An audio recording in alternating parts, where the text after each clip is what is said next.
Hello again, everyone. I am currently joined by Bob Mohle with the Apache Junction Food Bank. Thank you for being here this morning. So it's the holiday season, of course, and some people may or may not be thinking about the food bank, both either, contributing or getting help from a food bank. And so we have some pictures and video I kind of want to play for everyone while we talk. And what's been going on recently with you guys? Well, the need has clearly gone up, and for a lot of reasons, economic reasons. A lot of the snowbirds are back. Kids are out of school. School lunch programs have ended. So there's a greater need for food right now. And of course, for the holidays, people are still trying to do the normal things around the holidays and have family over and friends, but they might be suffering from food insecurity or food insufficiency, which is not enough food or the wrong kinds of food. So clearly, our need goes up. As a Valley native, I didn't know that the Apache Junction Food Bank is the largest in the East Valley. Can you talk to me about that, the operation standpoint? Sure. We're an agency of United Food Bank in Mesa, and United was a spinoff from St. Mary's years ago, which was one of the original food banks. And we are the largest agency for United. We actually distribute 1 million pounds of food a year to about 40,000 people. We've kind of plateaued there the last couple of years, which represents about 15,000 families. Wow. And it's an emergency food bank, part of the emergency assistance program. And so they can only come once a month for a week's worth of food.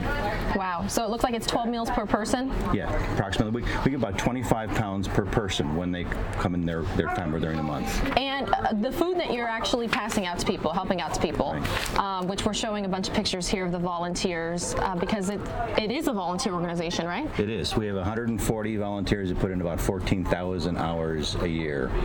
And the process happens because we pick up from 17 different stores 6 days a week. Yeah. And we never know what's going to come in. We know what we're going to get from United because we're part of that program. But everything else that comes in from the stores, we need to sort, we need to store, we need to stage, and then we need to redistribute when people come through 4 days a week from 2 to 4. And we just showed a picture of something people might not think about, weighing the food. Oh yeah, everything has to be weighed because we have to account for that in our tax reporting forms. But that's all in-kind donations that we have to account in valuation for. But the pictures you're seeing there is really interesting. Across the country, the second Saturday of May every year, there's a national postal carriers drive, and different postal services participate at different levels. In the East Valley, we're actually the largest postal service, the Apache Junction Postal Service. And last year, on that one day, our public, through the Postal Service, gathered and brought into us 34,000 pounds of food. Wow. Which is, as you see, they have to still sort it. They have to check the dates. They have to sort it. We have to put it in the right places so then we can distribute it at a later time. So for the people now who are watching and are saying, how do I help? How do I get involved? What is the best way? Volunteer. Come volunteer. We always need volunteers. Donate. Last year, the tax changes with the exemption doubling, a lot of people have pulled back, and it's been estimated by the Alliance for Nonprofits that there could be about a 60% drop in donations to nonprofits, and that tremendously impacts us because that's the money we use to pay our administrative costs, which are only about 8% of our entire budget. But it also allows us to buy the surplus food that we don't get in because we have to provide certain non-perishable staples to our clients. What would you like to tell viewers about coming up on the end of the year and contributions and taxes? Donating is the right thing to do. Philanthropy is the right thing to do. Our country was founded on philanthropy. I would say go to our website or go to your other favorite charity website. Ours is ajfood.org and donate. But you know what? It's also good to teach your children philanthropy. So come volunteer. Call us. Come in. We'll give you a brief orientation. If your children are older than 12 years old, you can work together in tandem. Help us sort food, or come in the afternoon and see the people that line up outside the door. 100 to 115 people line up 4 days a week to receive a small portion of food for the rest of the month. One other thing we wanted to discuss today while you're here is the need for board members. Yeah, we, as a nonprofit, we only have 5 staff people. 2 are full-time, 3 are part-time. And so the board actually gets involved supporting their efforts. Our bylaws allow us to have 21 board people. And one time we had 16 or 17, and now we're down to about 5. Wow. So it's an issue, but it's also an opportunity because it allows us to restructure the board with the unique specialties, experiences, and skills that we currently don't have. So legal skills, marketing skills, social media skills, finance skills. These are all things that help our executive director and help our staff manage the food bank. So I guarantee you, people are going to have the same question that I had. Do you have to live in, we call Apache Junction AJ. Right. Do you have to live in AJ to be a board member? No, you don't. Absolutely not. Our service area for our clients, though, is defined by United, and that's Ellsworth all the way to Queen Valley and Queen Creek all the way up to McKellips. So it's a large area that we draw from, that we support. But no, board members can come from anywhere in the East Valley if they have the time, and the energy and the passion for our mission. We'd like to talk to them. Speaking of, what is the time commitment if you want to be a board member? Half our people are retired, half of our people are full-time employed still.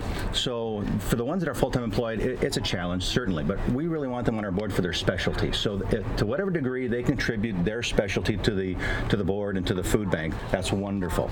If they can contribute more time, that's even better. For us that are retired, it becomes kind of a new part-time, full-time job because we're passionate about it, and so we do whatever we need to do to accomplish that.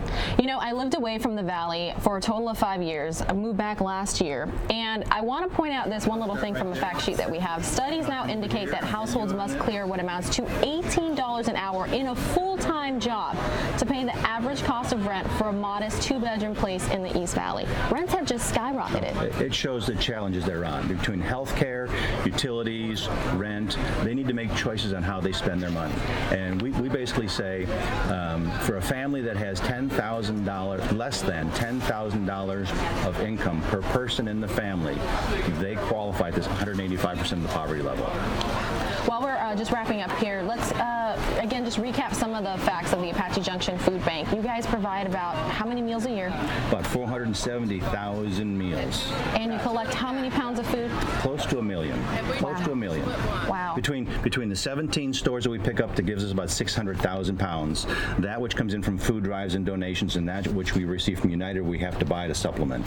So we've been talking about monetary donations a lot, but if people have unperishable items, what sort of things do you guys need the most? Oh, any unperishable. Peanut butter, tuna, canned fruits, canned vegetables, dry pasta, beans, rice. I mean, anything non-perishable that we can store and that families can store. Yeah, Jell-O, mac and cheese, some staples for some families. Wow. All right. Bob Mohle, thanks so much for joining us. Is there anything else that you would like to add while we finish up? I never realized what food insecurity and food insufficiency meant until I joined the food bank. I don't think a lot of people understand that, and it's a big problem, so contribute. And hunger in the United States. It remains a problem. I think a lot of people attribute that to, they see the homeless person on the corner, but there are a lot of people that are not on the corner, and they're trying to make it meet with their kids and their family and their parents, single parents and grandparents moving back with children. All right. Bob Mohle from the Apache Junction Food Bank, thank you so much for joining us today, and if anybody would like any information, you can rewatch this on youtube.com. Contact us. /Fox10 Phoenix. youtube.com/Fox10 Phoenix. Thanks so much. Thanks, Peter.